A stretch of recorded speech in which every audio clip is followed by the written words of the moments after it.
abrirmos mais uma vez a palavra de Deus nessa noite, nós vamos ao Senhor em oração, orando ao nosso Deus, agradecidos pelo culto e também, como fazemos semanalmente, colocando as nossas vidas diante do Senhor, colocando a igreja diante do Senhor, pedindo para que Deus continue guiando a sua igreja, preservando a sua igreja e sustentando a sua igreja. Vamos orar ao Senhor também em preparação para ouvirmos a palavra dele, lida, explicada e aplicada aos nossos corações. Vamos orar ao Senhor mais uma vez. Oremos ao nosso Deus. Senhor, nós oramos ao Senhor, Pai, mais uma vez nessa noite. Depois de já termos cantado ao Senhor, depois de já termos confessado os nossos pecados, de ter, Senhor Deus, recebido de Ti não só o perdão, mas a certeza desse perdão de acordo com a Tua palavra. Depois, ó Deus, de termos lido na Tua palavra as palavras da vida, nós colocamos as nossas vidas, ó Deus, diante do Senhor mais uma vez em oração. Dessa vez, Senhor, rogando por nós, pela igreja do Senhor, rogando, ó Deus, pelos nossos corações, rogando, ó Deus, pela nossa vida, Senhor Deus, diante do Senhor. Te pedindo, ó Deus, que a cada dia o Senhor nos purifique. O Senhor nos purifica, ó Deus, do orgulho, da arrogância, Senhor Deus, na vida espiritual. Uma arrogância e um orgulho que podem nos fazer caminhar mal na fé cristã. Ó Deus, nos ajuda a lembrar que tudo que nós temos e somos vem do Senhor. Nos ajude, Senhor Deus, nessa noite a lembrar que a marca de um verdadeiro cristão não é simplesmente o seu talento ou os seus dons, mas é de fato a sua disposição de viver por Cristo e de sofrer por Cristo. Que o Senhor Deus nos ajude pela Tua palavra a compreendermos estas coisas, para que essa igreja, Senhor Deus, a cada dia esteja com seus corações dedicados ao Senhor, com o propósito de viver por Ti, com o propósito de até mesmo, se necessário, sofrer por Ti. Ó Deus, que o Senhor sustente a nossa fé no Senhor, que o Senhor sustente, ó Pai, a nossa alegria no Senhor, a nossa esperança em Ti. Ó Deus, nós rogamos também nesse dia, ó Pai, pelo nosso país, reconhecendo, ó Deus, que a Tua palavra nos ensina que é nosso dever orar por aqueles a quem o Senhor colocou sobre nós para nos governar. Te pedimos que o Senhor possa ser com o nosso país. O Senhor sabe muito bem as suas necessidades, seus pecados, as suas imoralidades. E nós te pedimos, ó Deus, que como Deus justo, bom e misericordioso, o Senhor possa visitar essa nação, para trazer, Senhor Deus, a Tua salvação em primeiro lugar, mas também, Senhor Deus, trazer paz, trazer justiça, trazer equidade, coisas que certamente glorificam o Teu nome. Pedimos pelo Teu povo, Pai, nessa nação, para que o Teu povo seja luz, ó Deus, para que o Teu povo, Pai, possa resplandecer a Tua luz nessa nação, para que os princípios do Evangelho possam, ó Deus, alcançar essa nação e assim transformar a maneira como esse país vive. Que em nome do Senhor Jesus Cristo, que esta igreja, assim como o Teu povo espalhado neste país, possa constantemente orar por aqueles que nos governam e por aqueles, ó Deus, a quem o Senhor colocou sobre nós. Que o Senhor visite essas pessoas para lhes dar, Senhor Deus, sabedoria, graça, prudência, para que o Senhor também possa restringir o mal, ó Deus, para que o Senhor possa preservar o Teu povo no meio dessa nação. Abençoa a Tua igreja, Senhor Deus. Nós te oramos em nome do Senhor Jesus Cristo. Amém. Amém. Vamos abrir a palavra do Senhor na primeira carta de Paulo aos Coríntios. Primeira carta de Paulo aos Coríntios, capítulo 4. Nós iremos dar continuidade às exposições nesse livro. Primeira carta de Paulo aos Coríntios, capítulo 4. Nós iremos fazer a leitura de onde paramos, a partir do versículo 6 até o versículo 13. Primeira carta de Paulo aos Coríntios, capítulo 4, do versículo 6 ao versículo 13. E essa certamente será a porção da palavra no qual nós iremos meditar nessa noite.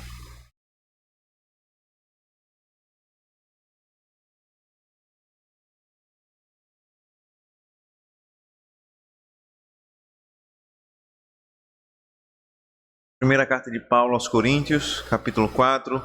Nós iremos fazer a leitura a partir do versículo 6 até o versículo 13. Ouça com fé, com atenção. A palavra de Deus nos diz assim. 1 Coríntios 4, 6. Meus irmãos, apliquei estas coisas figuradamente a mim mesmo e a Apolo, por causa de vocês, para que por nosso exemplo vocês aprendam isto. Não ultrapassem o que está escrito, para que ninguém se encha de orgulho a favor de um em prejuízo de outro. Pois o que é que faz com que você sobressaia? E o que é que você tem que não tenha recebido?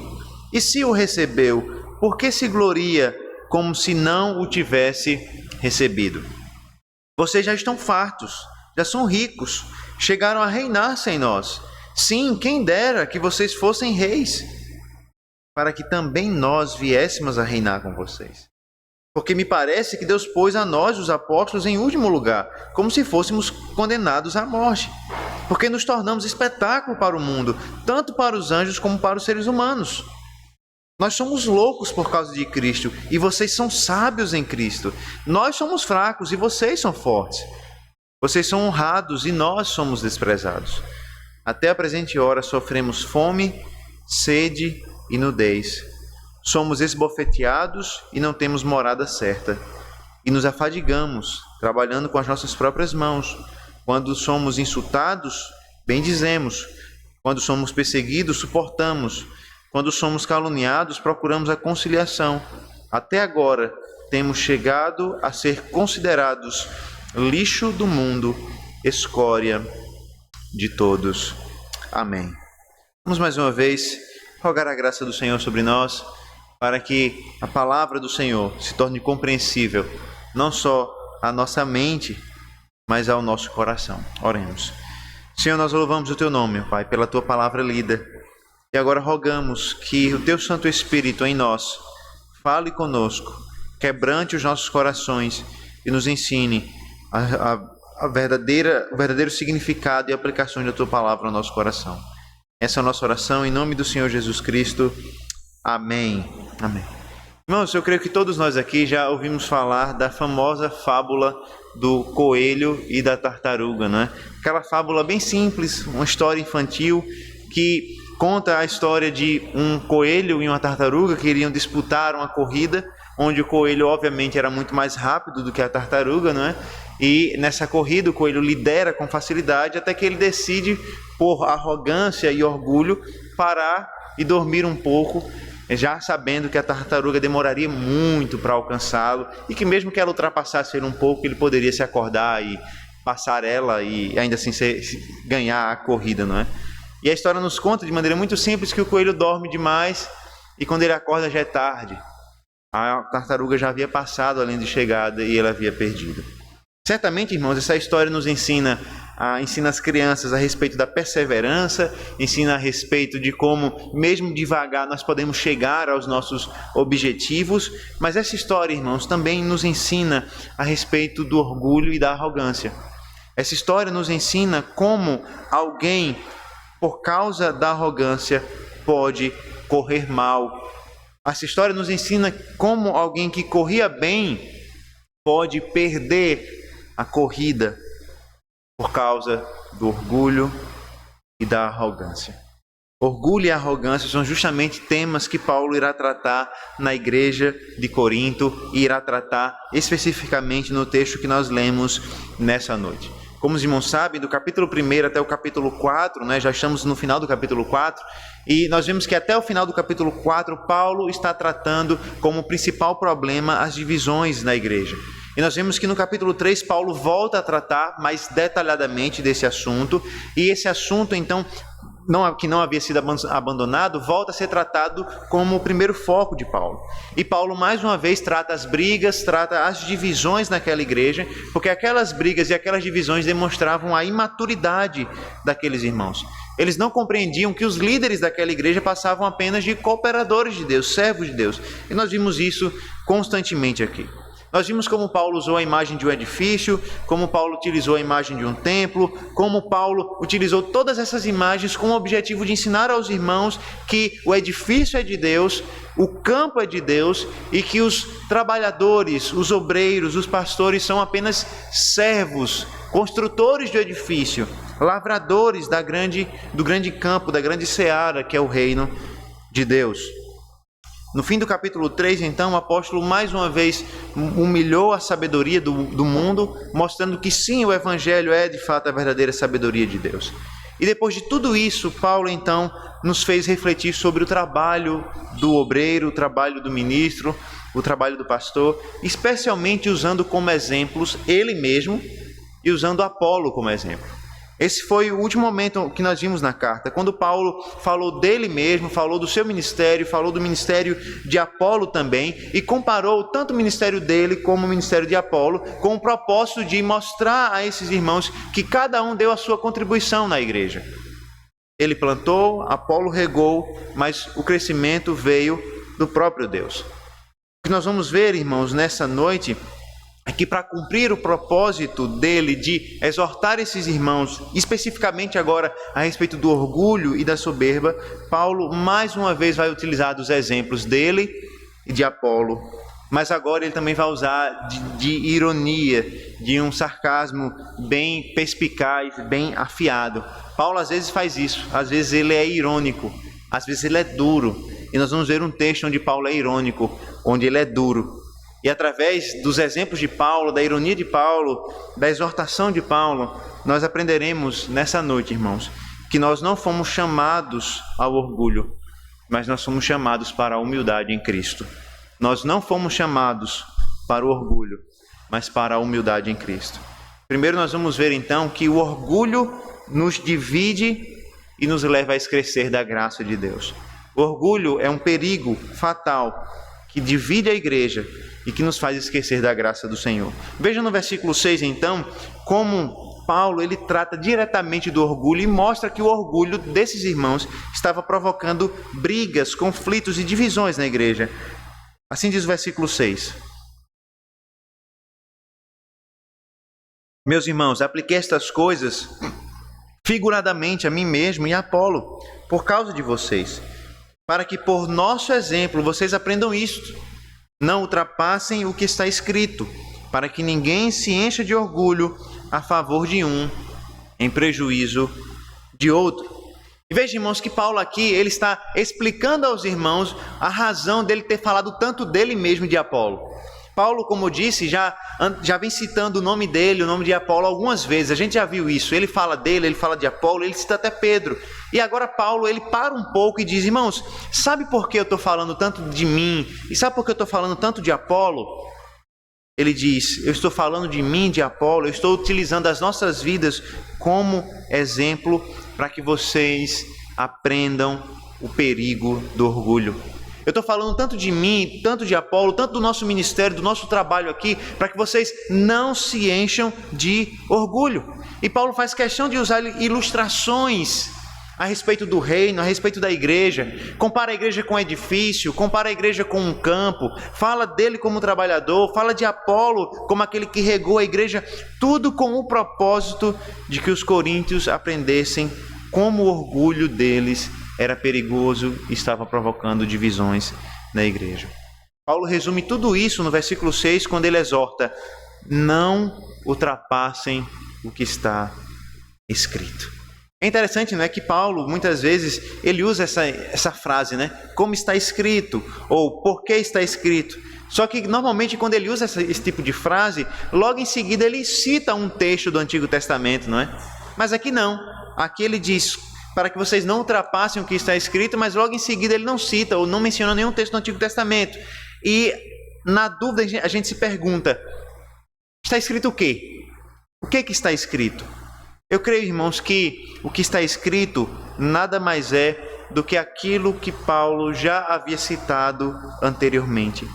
Quando nós lemos desde o início da carta de Paulo, desde o início da carta de Coríntios, nós percebemos que Paulo já citou algumas vezes o Antigo Testamento. Ele citou no capítulo 1, citou no capítulo 2, citou no capítulo 3, e há uma coincidência, não, na verdade não coincidência, não é? Mas uma característica que todos esses textos do Antigo Testamento citados falam. Todos eles falam do orgulho e do perigo do orgulho e de como Deus humilha os orgulhosos. Paulo citou Isaías, Paulo citou Jeremias, Paulo citou o livro de Jó, citou o livro de Salmos, e todas as vezes que Paulo citou essas passagens bíblicas foi com o propósito de mostrar o perigo do orgulho e como Deus humilha o orgulho do homem, como Deus destrona o arrogante. E é por isso então, irmãos, que Paulo diz aqui, para que vocês não ultrapassem o que está escrito. Em outras palavras, Paulo está dizendo, irmãos, eu usei a minha vida como exemplo, eu usei a vida do Apolo como exemplo, eu usei todas essas ilustrações para que vocês se lembrem de tudo aquilo que eu venho falando para vocês, para que vocês não ultrapassem o que está escrito na palavra de Deus, para que vocês não se tornem orgulhosos, arrogantes, como a palavra de Deus proíbe. O Antigo Testamento, irmãos, já revelava o perigo e a insensatez do orgulho, e Paulo faz questão de mencionar o Antigo Testamento para dizer, não ultrapassem as Escrituras, porque a Escritura corrige o coração orgulhoso e exorta o homem a confiar somente no Senhor. Paulo usou as Escrituras para exortar os irmãos, Paulo usou o exemplo dele de Apolo para exortar os irmãos, Paulo utilizou ilustrações para exortar os irmãos, tudo isso para que acontecesse o que está no final do versículo 6, para que ninguém se encha de orgulho a favor de um e em prejuízo de outro. Irmãos, todas as exortações de Paulo, irmãos, foi com o propósito de que o orgulho daquela igreja fosse evidenciado e fosse tratado. O que estava acontecendo, irmãos, como nós sabemos, era algo muito sério em Corinto. Na igreja de Corinto, a igreja estava muito influenciada pelo mundanismo, pela cultura local da época. Como nós sabemos, aquela igreja estava valorizando os seus líderes, os seus obreiros, os seus pregadores, de acordo com as habilidades e conhecimentos de cada um, de acordo com a habilidade retórica que cada um apresentava, de acordo com o conhecimento que cada um apresentava. E não só isso, quando nós lemos a carta inteira, nós percebemos que esses irmãos avaliavam as pessoas também de acordo com os dons espirituais.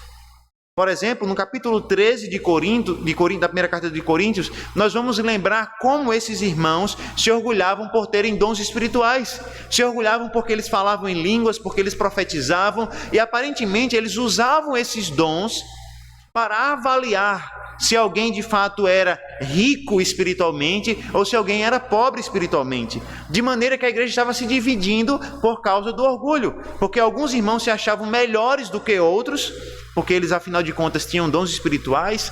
Outros se achavam superiores porque eram mais ricos, eram mais nobres do que outros irmãos que eram pobres, eram de uma classe inferior socialmente falando.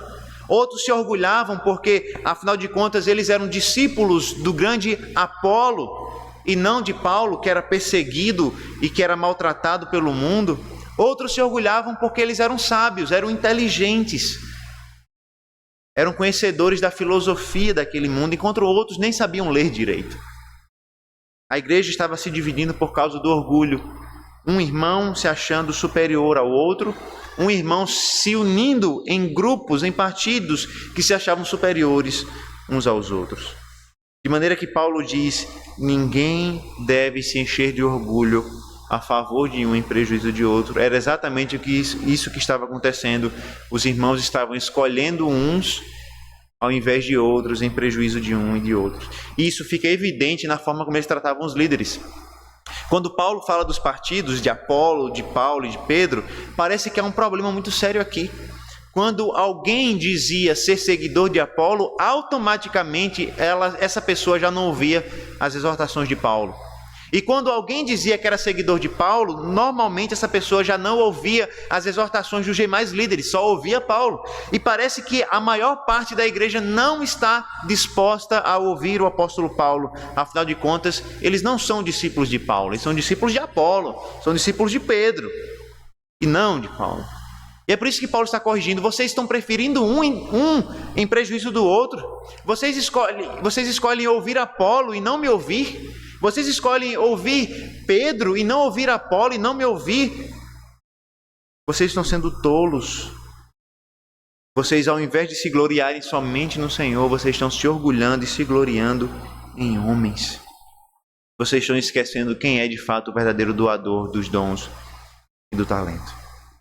Irmãos, o que Paulo nos mostra aqui é como o orgulho humano gera rivalidades, gera divisões e gera a desvalorização dos irmãos. Nesse caso, mais especificamente dos ministros, dos pastores, dos obreiros, mas certamente dos irmãos de maneira geral. Quando nós somos orgulhosos e arrogantes, irmãos, a nossa tendência é olhar de cima para baixo, para o nosso irmão, para outras pessoas. Quando nós nos achamos especiais diante de Deus, afinal de contas, nós temos talentos, nós temos dons mais do que outros, então nós nos achamos superiores e passamos a olhar de cima para baixo. Afinal de contas, nós entendemos melhor a Bíblia do que outros irmãos. Nós sabemos orar melhor do que outros. Nós jejuamos mais. Nós conseguimos falar melhor em público. Muitas vezes esses pensamentos invadem o nosso coração. Nós nos enchemos de orgulho, de arrogância. E Paulo está combatendo exatamente isso. E ele continua combatendo isso no versículo 7, por exemplo. Quando Paulo utiliza diversas perguntas retóricas, perguntas que já têm resposta, para mostrar a insensatez dessa arrogância. Quando ele diz assim no versículo 7, pois quem é que faz com que você sobressaia? E o que é que você tem que não tenha recebido? E se o recebeu, por que se gloria como se não tivesse recebido? A primeira pergunta de Paulo é, quem te faz superior? Em resumo, essa é a pergunta de Paulo. Quem te faz superior? E aqui, irmãos, parece que há duas possibilidades de resposta. A primeira resposta seria Deus. A resposta seria essa, Alguns defendem isso, de que o apóstolo Paulo está perguntando, quem faz você superior? Deus. Ou seja, se você tem algum dom, algum talento a mais do que seu irmão, é porque, de fato, Deus lhe concedeu. Mas eu ainda acredito que essa não é a resposta que Paulo queria dar a essa pergunta. Eu acredito que a pergunta de Paulo é, quem te faz superior? E a resposta que Paulo espera de nós é, ninguém. Ou seja, ninguém é superior ao outro. Ninguém nos tornou superior ao outro. Ninguém nos elevou ao patamar de superioridade em relação ao outro. Por que nós não somos superiores ao outro? Porque nós não recebemos nada que nos torne superior aos outros. Pelo contrário, aquilo que nós temos foi dado a nós por Deus. E como o nome já diz, uma vez que foi dado, não foi fruto do nosso mérito, mas da graça de Deus. O que Paulo está dizendo é, ninguém pode ser superior ao outro. Ninguém é superior ao outro. Nenhum irmão é superior ao outro. Nenhum pregador é superior a quem quer que seja, por mais que talentoso que é. Porque todos os dons, talentos que qualquer um de nós tenhamos, são fruto da graça e da bondade de Deus que concedeu. Irmãos, nós podemos ter entre nós pessoas talentosas, nós podemos ter entre nós excelentes oradores, nós podemos ter entre nós excelentes pregadores, homens e mulheres estudiosos, inteligentes, capazes, pessoas que são habilidosas para evangelizar, pessoas que são de oração, pessoas que conseguem de fato ter dons maravilhosos e úteis no reino de Deus.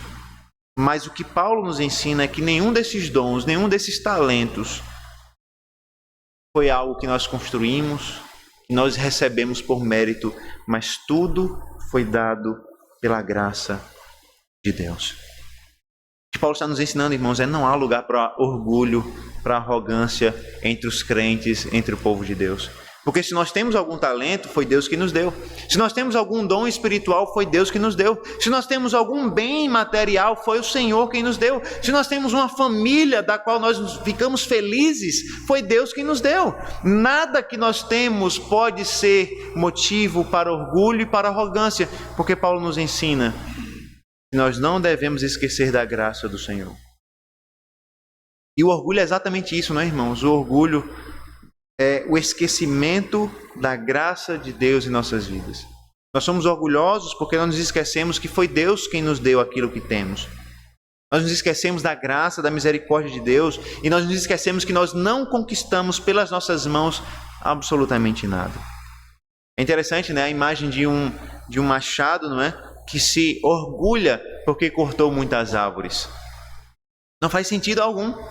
Quem deve se orgulhar de ter cortado as árvores é aquele que manuseou o machado. E é assim também no reino de Deus. Nós não deveríamos nos orgulhar como instrumentos de Deus, mas entender que nós sim somos instrumentos de Deus e Deus é o merecedor de toda a honra, de toda a glória. E nós somos, irmãos, apenas alvos da graça e da bondade de Deus, e que Deus então nos usa pela sua própria bondade e graça. Isso deveria então, irmãos, nos fazer compreender que o contrário, irmãos, do orgulho, evidentemente é a humildade, mas eu gostaria também de lembrar que o contrário do orgulho é a gratidão. Porque uma pessoa orgulhosa geralmente não é uma pessoa grata. Porque uma pessoa orgulhosa, ela entende que aquilo que ela tem foi ela que conquistou, foi ela que produziu, foi ela que com seus méritos conquistou. Mas uma pessoa grata, ela é humilde, porque ela sabe que recebeu do Senhor. E por isso, irmãos, ao tratar o orgulho do nosso coração, Paulo nos lembra, nós recebemos por graça. Nós recebemos por bondade do Senhor. E por isso nós devemos tratar o nosso coração com a gratidão, para sermos pessoas humildes, assim como a palavra do Senhor nos ensina. A partir então do decorrer do texto, a partir do versículo 8, Paulo vai nos ensinar uma segunda verdade. Se na primeira parte ele nos mostra o perigo do orgulho, na segunda parte ele nos mostra o chamado de Deus para as nossas vidas, que é um chamado para uma vida de humilhação. Escute bem isso. Deus nos chamou para uma vida de humilhação. Os versículos de 8 a 10 nos diz o seguinte: vocês já estão fartos, já são ricos, chegaram a reinar sem nós. Sim, quem dera que vocês fossem reis, para que também viéssemos a reinar com vocês. Porque me parece que Deus pôs a nós, os apóstolos, em último lugar, como se fôssemos condenados à morte, porque nos tornamos espetáculo para o mundo, tanto para os anjos como para os humanos. Nós somos loucos por causa de Cristo e vocês são sábios em Cristo. Nós somos fracos e vocês são fortes. Vocês são honrados e nós somos desprezados. E aqui, irmãos, nós temos a ironia de Paulo, evidentemente, aqui se mostrando ou se revelando aqui. E aqui Paulo está sendo irônico, evidentemente, porque uma vez que a igreja de Corinto se rendeu a essa mentalidade humana, que valoriza dons, talentos, sabedoria humana, Paulo mostra a eles que no orgulho deles, eles não são nada daquilo que eles imaginavam ser. A igreja de Corinto se achava superior, a igreja de Corinto se achava nobre, sábia, rica da parte de Deus, poderosa em termos espirituais. Eram assim que eles se chamavam, como pessoas espirituais. E Paulo já começou a tratar o orgulho deles, não é mesmo? No capítulo 3, o apóstolo Paulo vai dizer: vocês não são espirituais como vocês pensam que são. Pelo contrário, vocês são imaturos, carnais. Vocês se imaginam espirituais, mas vocês vivem como pessoas carnais. E aqui Paulo, mais uma vez, trata da ironia, trata do pecado do coração deles através da ironia, dizendo o seguinte: vocês já estão fartos, vocês já estão ricos. Aquela igreja que se achava orgulhosa, aquela igreja que se achava rica, poderosa, ouve agora de Paulo a seguinte afirmação: de fato, vocês são ricos. Vocês não acham que são ricos? Vocês são ricos. E Paulo continua dizendo: e quem me dera que isso fosse verdade? Quem me dera que vocês fossem ricos e que vocês reinassem sem nós. Porque se vocês fossem reis, como vocês acham que são reis, eu reinaria junto com vocês. Paulo está dizendo, irmãos, eu gostaria que o que vocês acham sobre vocês de fato fosse verdade. Vocês se acham nobres, vocês se acham ricos, vocês acham que são reis de Deus nesse mundo. Bem que eu queria que isso aí que vocês acham fosse verdade. Bem que eu queria que vocês fossem reis mesmo, para que eu pudesse compartilhar do reinado de vocês, compartilhar da riqueza de vocês. A verdade, irmãos, é que aquela igreja não havia entendido ainda a vida cristã. O apóstolo Paulo tem mostrado isso com a sua própria vida, e agora ele vai utilizar o exemplo dos apóstolos, dos próprios apóstolos, para mostrar como aqueles irmãos estavam equivocados. Porque Paulo vai dizer no versículo 9, bem que eu queria que vocês fossem reis mesmos. Logo no versículo 9, então, ele diz, porque em relação a nós, os apóstolos, pelo contrário, parece que nós somos os últimos. Vocês se acham ricos e se acham reis, mas nós, os apóstolos, somos tratados como lixo nesse mundo.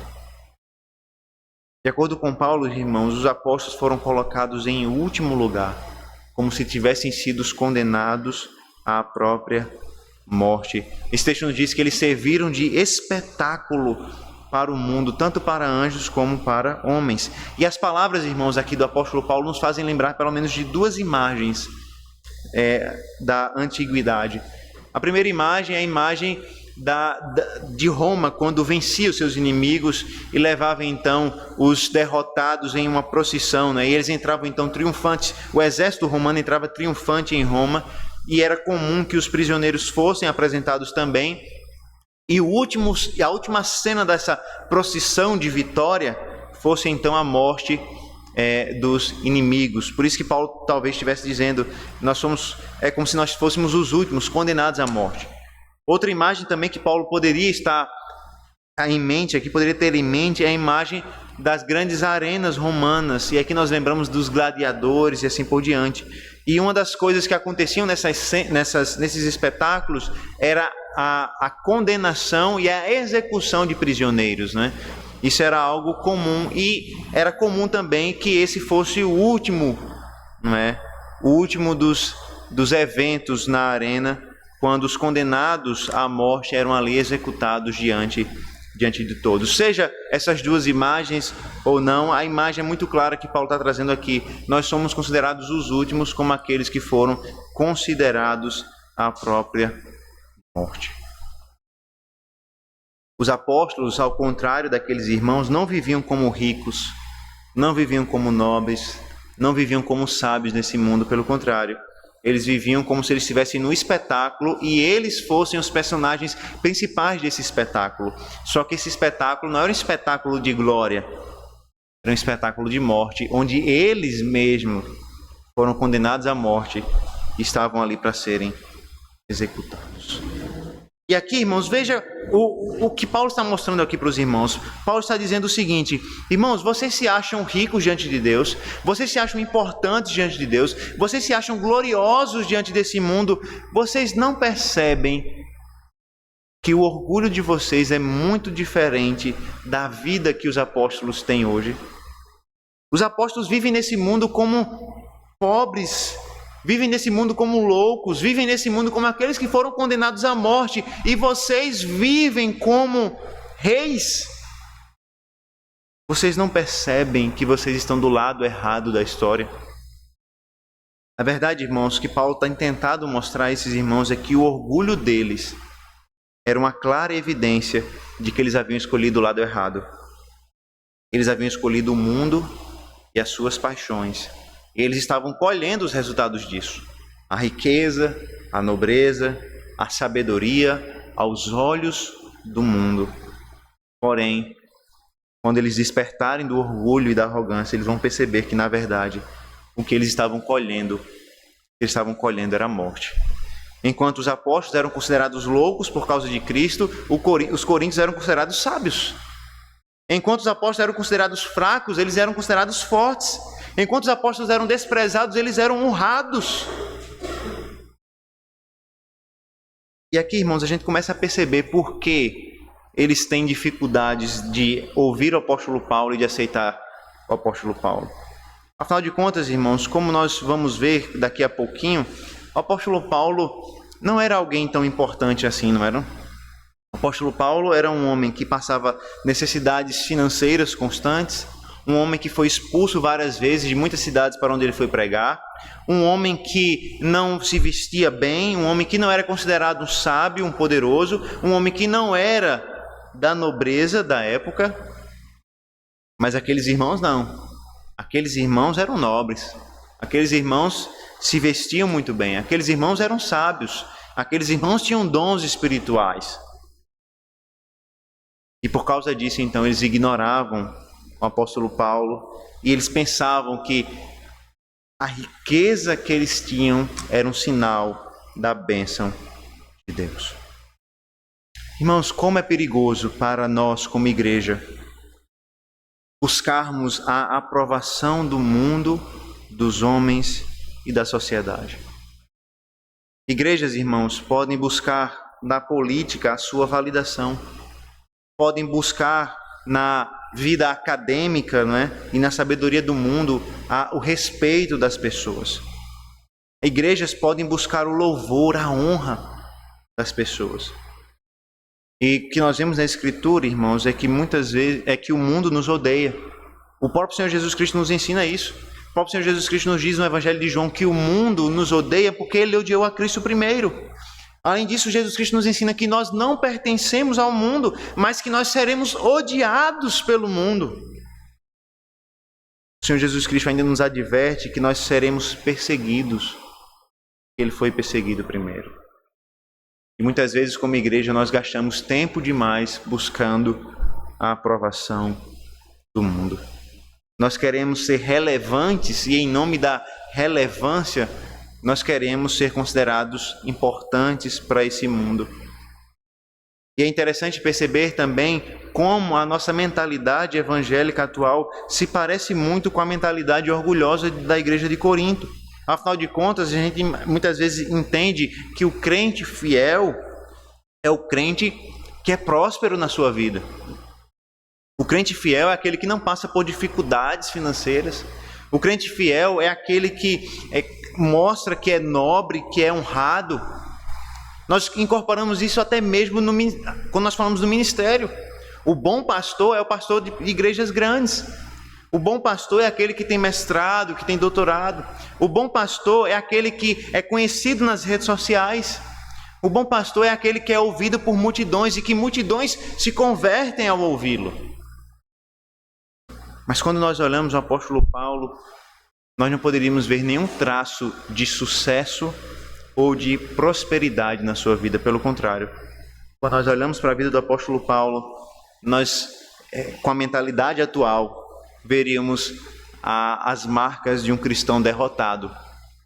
Mas é justamente o contrário disso que Paulo quer nos ensinar. Paulo quer nos mostrar que os seus sofrimentos não são a marca da sua derrota, mas sim a marca da sua vitória em Cristo Jesus. Veja os versículos 10 a 13, o que nos dizem.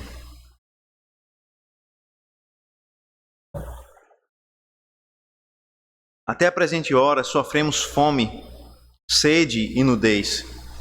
Somos esbofeteados e não temos morada certa. E nos afadigamos, trabalhando com as nossas próprias mãos. Quando somos insultados, bendizemos. Quando somos perseguidos, suportamos. Quando somos caluniados, procuramos conciliação. Até agora temos chegado a ser considerados lixo para o mundo, escória de todos. A lista, irmãos, das lutas apostólicas, especialmente de Paulo, inclui fome, sede, nudez, castigos físicos. É evidente que a nudez aqui, irmãos, não é que Paulo ele estava nu ou ficava nu, mas a nudez aqui é a ideia de que ele não tinha roupas suficientes, por exemplo, para se abrigar do frio. Ou seja, Paulo constantemente sofria com frios. Paulo sofria com a fome, com a sede, afinal de contas ele era um pregador itinerante da palavra e muitas vezes ele viajava para lugares onde ele não era bem recebido, onde ele era maltratado, onde ele não recebia o sustento da igreja e assim por diante. E quando nós vemos, irmãos, alguém com esses traços de vida, a nossa mentalidade orgulhosa e mundana poderia dizer assim: mas como esse homem pode ser de Deus? Como é que esse homem pode ser um servo de Deus? Um homem que passa fome, um homem que passa sede, um homem que passa frio, um homem que sofre castigos físicos, que é esbofeteado aqui e ali. Como esse homem pode ser um servo de Deus?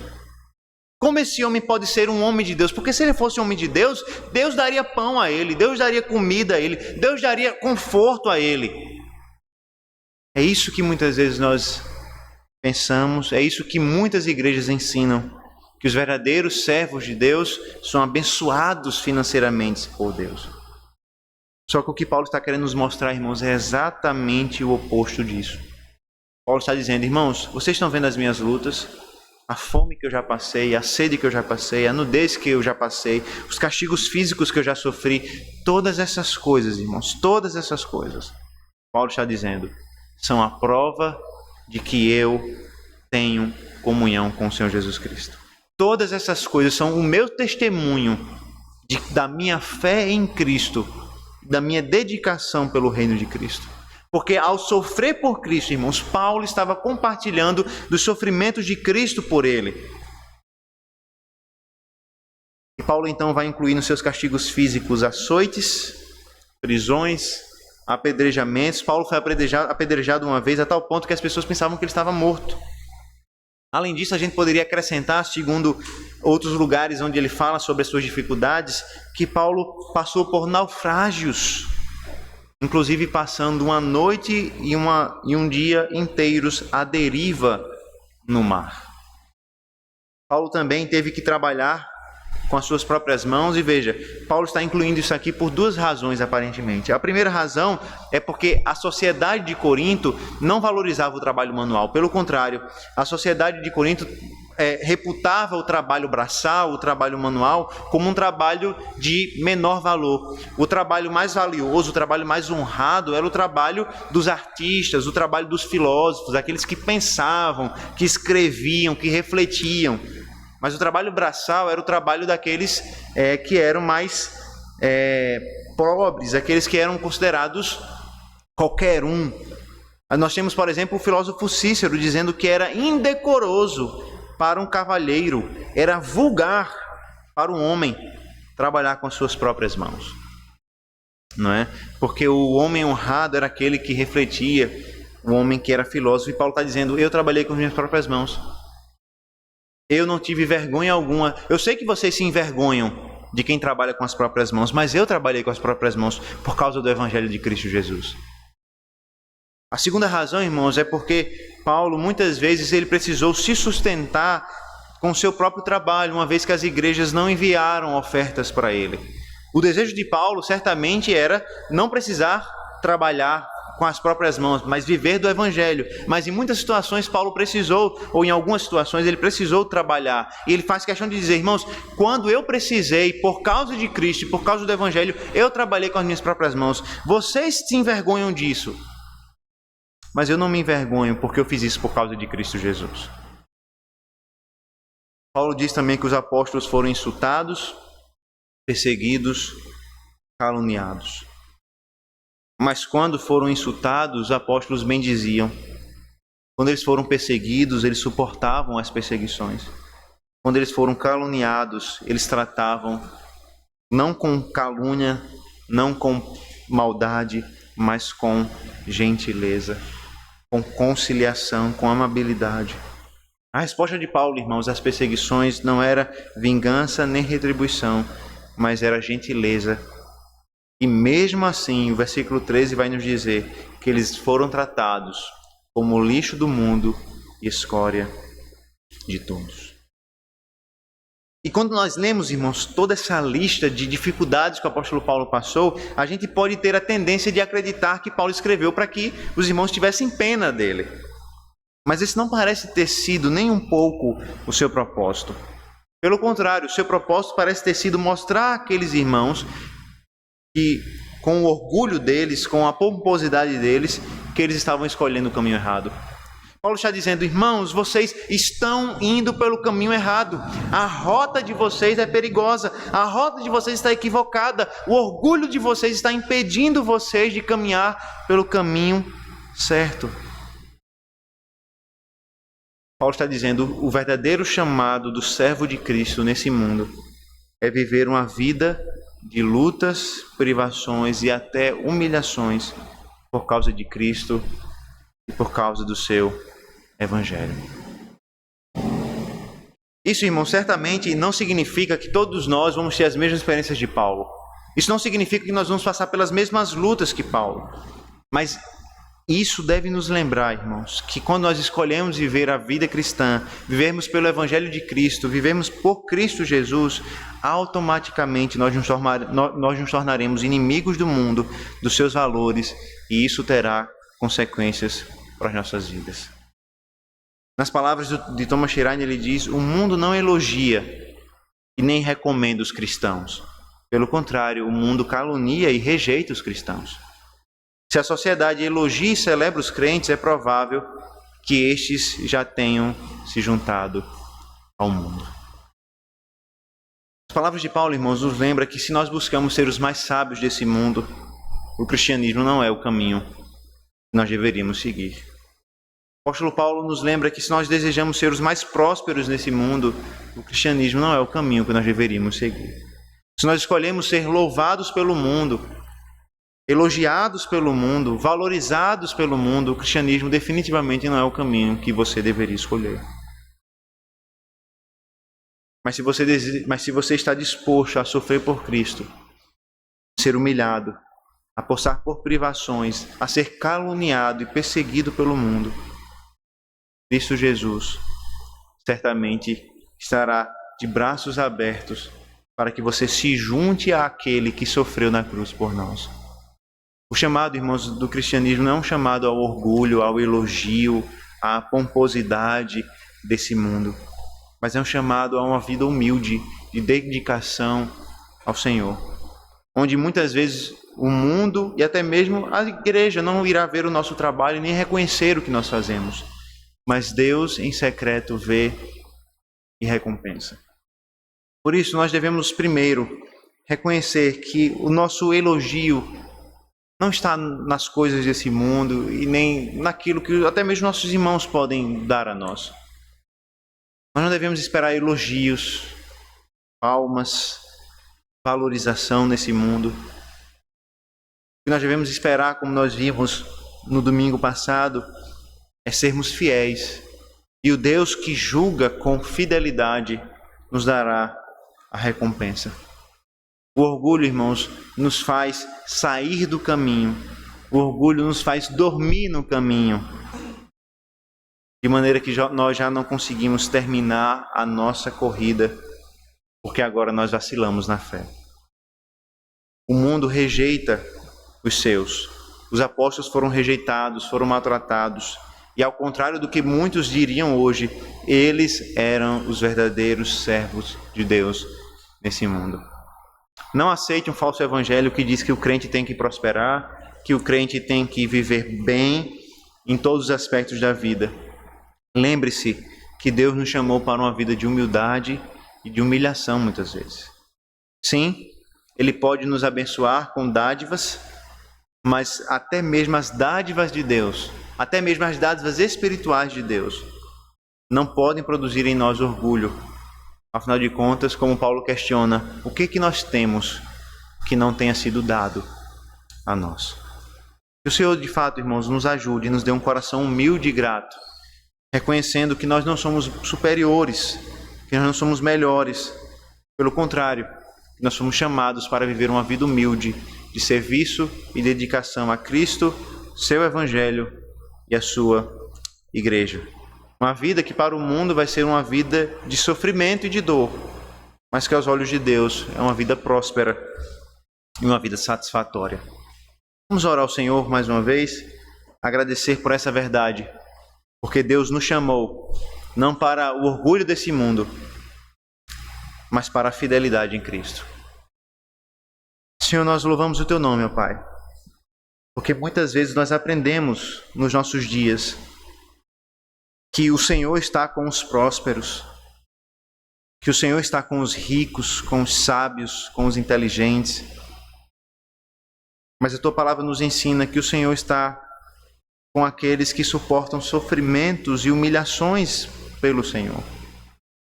Os apóstolos não eram ricos, não eram sábios, não eram poderosos aos olhos do mundo, mas o Senhor estava com eles e o Senhor foi com eles. Não permita, Senhor Deus, que o orgulho venha nos dividir. Não permita, Senhor Deus, que o orgulho possa gerar em nós um olhar altivo. Nos dá um coração grato para reconhecermos que nada nos faz superior aos outros, que nada que nós temos foi de fato conquistado por nós, mas sim dado por Ti. O Senhor nos dê um coração humilde, para que nós possamos lembrar dia após dia que nós não fomos chamados para o orgulho, mas para uma vida humilde em Cristo. Essa é a nossa oração, em nome do nosso Senhor e Salvador Jesus Cristo. Amém.